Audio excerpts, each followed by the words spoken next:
India is under attack. आपने फिलहाल हमारे देश में जो हालात चल रहे हैं वो बहुत अच्छे से देखे होंगे, चाहे वो पहलगाम हो, वेस्ट बंगाल हो, मुजफ्फरनगर हो, संभल हो। ऐसी जगह पे आपने एक चीज कॉमन देखी होगी, हम लोग आपस में ही लड़े जा रहे हैं। इतना ही नहीं, जो पहलगाम में इस टाइम पे आतंकवादी हमले हुए हैं वहां पे भी हम लोग हिंदू मुस्लिम करके लड़े जा रहे हैं, और हालांकि वहां पे पॉइंट बनता है लड़ने का, पर आखिर ऐसा आखिर हो क्यों रहा है? देखिए, बंगाल में जो कुछ भी हो और पहलगाम में जो कुछ हो रहा है वो ऐसा नहीं है कि हमारे देश के अंदर ही कुछ है या फिर ऐसे एकदम से हो गया, उसके पीछे बहुत ही बड़ी साजिश है इस टाइम पे। देखिए, बंगाल में जो कुछ भी हुआ उसको हम लोग धार्मिक हिंसा ही मानेंगे, और लोग जिस हिसाब से कह रहे हैं कि वो बकबोर्ड की वजह से हुआ है। देखिए, अगर मैं ऐसा कह दूं कि उसमें बकबोर्ड का कोई लेना देना था ही नहीं, ये बहुत टाइम पहले से ही प्लान्ड था, और ये सब होना तय आज नहीं तो कल होता जरूर। आप इसको अभी टाइम पे बकबोर्ड का एक बहाना दे सकते हैं, बस इन्होंने बहाना पकड़ा है बकबोर्ड का, वरना ऐसा होना तय था। क्योंकि कुछ ही महीने पहले आपने देखा होगा कि बांग्लादेश के अंदर भी कुछ ऐसा ही हुआ था, जहाँ पे सबसे पहले ये लोग प्रोटेस्ट करने के लिए बैठे थे, वहाँ पे पीसफुल प्रोटेस्ट दंगों में कन्वर्ट हो गए, फिर वहाँ पे लोगों को जलाने लगे, लोगों को मारने लगे। इतना ही नहीं, वहाँ पे जो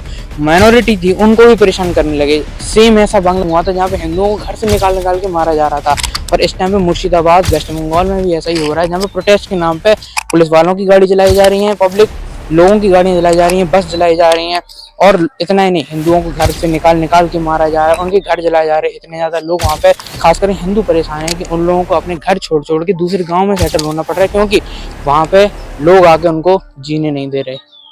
कि ये सब मैं क्यों कह रहा हूँ, देखो, आपको बहुत अच्छे से पता होगा, अगर आप हमारा एशिया का या फिर साउथ एशिया का अगर मैप देखोगे तो सिर्फ और सिर्फ अगर नेपाल जैसी कंट्रीज या भूटान जैसी कंट्रीज को हटा दे तो ऑलमोस्ट सारी की सारी कंट्रीज चाइना को सपोर्ट कर रही हैं इस टाइम पे। और कुछ समय पहले बांग्लादेश चाइना को सपोर्ट नहीं किया करती थी, क्योंकि वहाँ पे जो प्राइम मिनिस्टर थी शेख हसीना, वो प्रो इंडियन थी, मतलब कि अपना जो पक्ष है वो इंडिया की तरफ ज्यादा रखती थी, चाइना की तरफ नहीं रखती थी। और इसकी वजह से चाइना बांग्लादेश से हमेशा परेशान रहा करता था, क्योंकि इनके बीच में बिजनेस अच्छा खासा बढ़ा जा रहा था, बांग्लादेश भी ग्रो कर रहा था, और इन दोनों के बीच में ट्रेड रूट बहुत ही ज्यादा अच्छा बन गया था। इसी की वजह से चाइना ने यहाँ पे फंडिंग की। सबसे पहले जो स्टूडेंट प्रोटेस्ट थे उनको फंड किया, जिसकी वजह से वो लोग खुद ही उनकी देश की सरकार के अगेंस्ट हो गए, जहाँ पे वो लोग अपने प्राइम मिनिस्टर के घर में तक घुस गए, उनको बांग्लादेश को छोड़ के इंडिया में आना पड़ा, इंडिया की शरण में रहना पड़ा। इतना नहीं, वहां पे प्रोटेस्ट इतने ज्यादा बढ़ गए कि वहां के लोगों ने शेख हसीना के अंडरगारमेंट्स तक उठा के सरेआम जला दिए, और चीजें आपको इंटरनेशनल मीडिया में, नेशनल मीडिया में देखने की आसानी से मिल जाएंगी। ये सब चीजें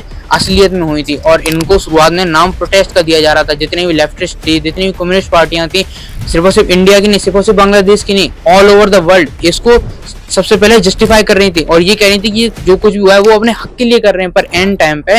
ये सब कुछ दंगों में निकले, और बाद में पता चला कि इसके पीछे चाइना आता, क्योंकि धीरे धीरे करके वहां पे जो पार्टीज आने लगी, जो वहाँ पे जो पॉलिटिशियन आने लगे, और एंड टाइम पे जो प्राइम मिनिस्टर बना वो इस टाइम पे चाइना को ही सपोर्ट कर रहा है और एज अ पपेट काम कर रहा है। और ऐसे ही कुछ साल पहले मालदीव्स में भी हुआ था, श्रीलंका में भी हुआ था, एक टाइम पे नेपाल में भी ऐसा हुआ था। और इतना तो आपको मालूम होगा कि पाकिस्तान इस टाइम पे सबसे ज्यादा बड़ा अलाय है, या फिर कहें सबसे ज्यादा बड़ा खास चाटुकार है चाइना का। और इसी की वजह से हम कह सकते हैं कि बांग्लादेश में जो कुछ भी हुआ वो खुद चाइना ने कराया था, और यही शुरुआत थी कि एक दिन वेस्ट बंगाल का भी ऐसा हाल होना शुरू हो जाएगा। आपको कि वेस्ट बंगाल में से ऐसा कुछ हुआ नहीं, ना ही उन्होंने ममता बनर्जी को कुछ कहा, ना ही हमारे देश की सेंट्रल गवर्नमेंट को कुछ कहा। देखिए, बांग्लादेश बहुत छोटा है, और वहाँ पे प्राइम मिनिस्टर को एक्सेस करना बहुत ज़्यादा इजी हो गया था उनके लिए, क्योंकि उनकी खुद ही की पार्टी के लोग जो थे वो शेख हसीना के विद्रोही हो गए थे। और जो कुछ भी वेस्ट बंगाल में हो रहा है उसको ममता जी अपोज नहीं कर रही हैं, सपोर्ट कर रही हैं, क्योंकि ममता जी ने बिल्कुल भी एक्शन नहीं लिया उनके खिलाफ, ना ही उनको 1% भी रोका हॉर्न, ना ही पुलिस को ऑर्डर दिए कि वो कहीं पे भी हिंदुओं को बचा सकें, या फिर उन प्रोटेस्ट को उन रोकने में 1% भी एफर्ट कर रहे हैं। इसी की वजह से सेंट्रल गवर्नमेंट ने, यानी बीजेपी सरकार ने वहाँ पे आर्मी डिप्लॉय की थी, क्योंकि ममता बनर्जी जो थी वो बिल्कुल भी सेंट्रल को सपोर्ट नहीं कर रही थी, और बिल्कुल भी ये नहीं चाह रहे थे कि वहाँ पे दंगे रुकें, क्योंकि कहीं ना भी उनका भी फायदा था। क्योंकि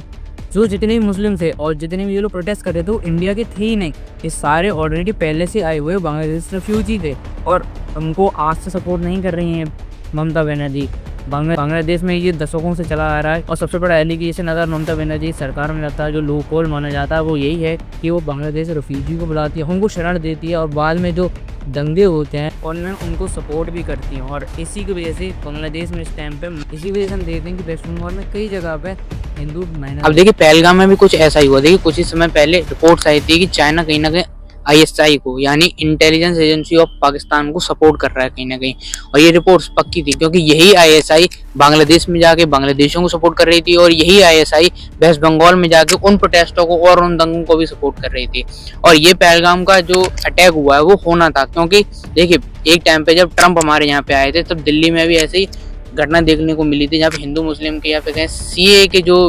प्रोटेस्ट हुए थे, दंगे हुए थे, वहाँ पे भी कम 30 से 40 लोग मारे गए थे। और ये जानबूझ के रचा गया था, अंदरूनी कहीं नफरत जानबूझ के हेट फैलाई गई थी और ये दर्शाया गया था कि इंडिया अंदर से कहीं बिल्कुल भी सेफ ही नहीं है। और इस टाइम पे उपराष्ट्रपति अमेरिका के आए हुए हैं। और आपने कुछ समय पहले ये भी आपने न्यूज़ देखी होगी कि चाइना और अमेरिका के बीच में बहुत ही बड़ी एक क्या कह सकते हैं इकोनॉमिकल वॉर चल रही है। यहाँ पे एक दूसरे के ऊपर वो टैरिफ बढ़ाए जा रहे हैं, टैक्स बढ़ाए जा रहे हैं और एक दूसरे के कहीं ना कहीं वो एनिमी है। और